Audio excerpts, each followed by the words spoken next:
ગુજરાત જે શાંતિપ્રિય ગુજરાત કહેવાતું, પહેલા આપણે ગૌરવ લઈ શકતા કે આપણી બેન દીકરીઓ અડધી રાતે પણ ઘરની બહાર હોય તો આપણને ચિંતા ના હોય. આજે છેલ્લા કેટલાક વર્ષોમાં જે સરકારની નિષ્ફળતા ને કારણે કાયદો વ્યવસ્થાની પરિસ્થિતિ દિવસે દિવસે કથળતી જાય છે. આજે પોલીસ હોય, પ્રશાસન હોય કે સરકારનો કોઈ પણ જાતનો ડર અસામાજિક તત્વોને, ગુંડાઓને રહ્યો નથી.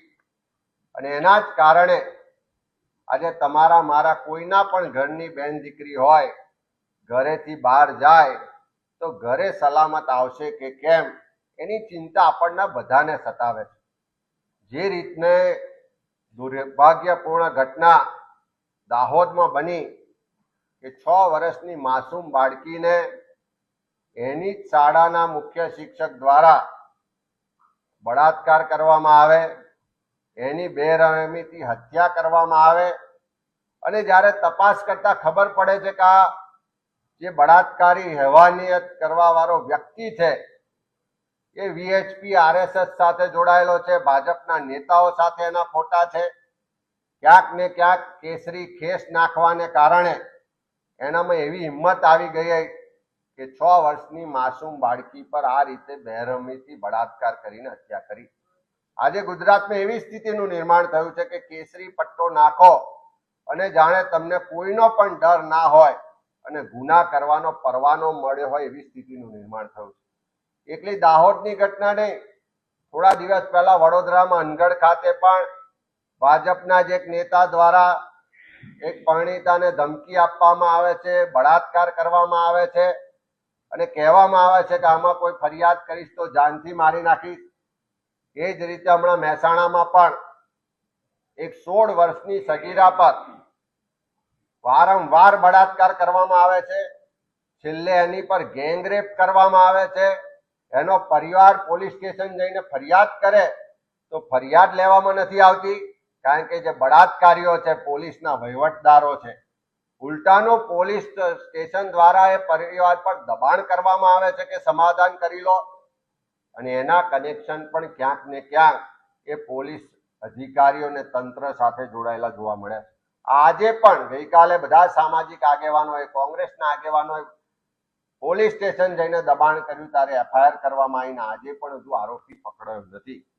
એ જ રીતે થોડા દિવસ પહેલા ધાંગધ્રાના ગાવલિયા વદર ગામ છે, ત્યાં પણ 5 વર્ષની માસૂમ બાળકી પર બળાત્કાર થાય છે.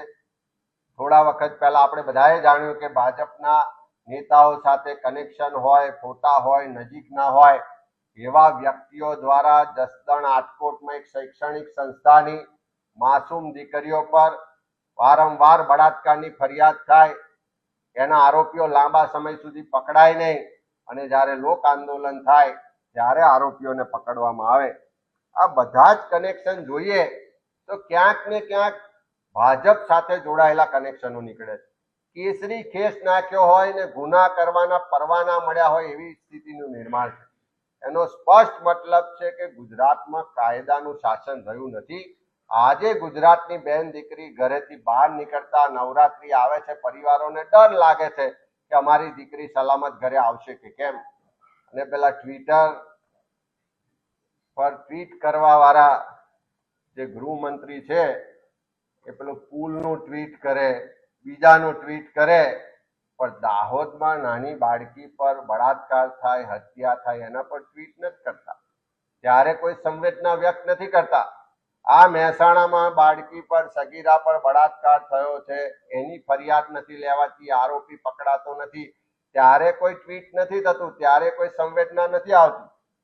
કલકત્તા માટે અહીંયા વિરોધની રેલીઓ કાઢવા વાળા, કેન્ડલ માર્ચ કરવા વાળા દાહોદની માસૂમ દીકરી પર કે ધાંગધ્રાની માસૂમ દીકરી પર કે મહેસાણાની સગીરા પર બળાત્કાર થાય, હત્યા થાય, ત્યારે કોઈ રેલી કે કેન્ડલ માર્ચ કરવા બહાર નથી આવતા.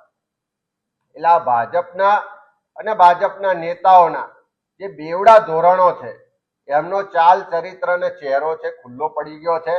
ગુજરાતના મુખ્યમંત્રી માટે અત્યાર સુધી બધા એમ કહેતા કે દાદા મૃદુ છે, પણ દાદા મૃદુ નથી રહ્યા. બળાત્કારીઓ સામે પણ મૌની બાબા બની ગયા છે અને હવે ગુજરાતના લોકો આ મૌની બાબાઓને સાંખી લેવા નથી માંગતા.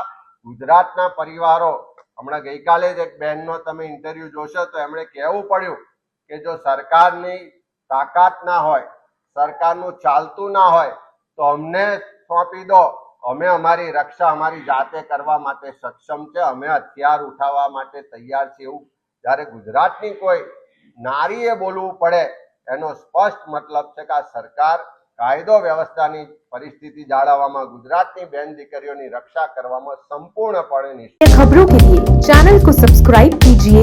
खबरों का नोटिफिकेशन पाने के लिए बेल आइकॉन को जरूर दबाएं।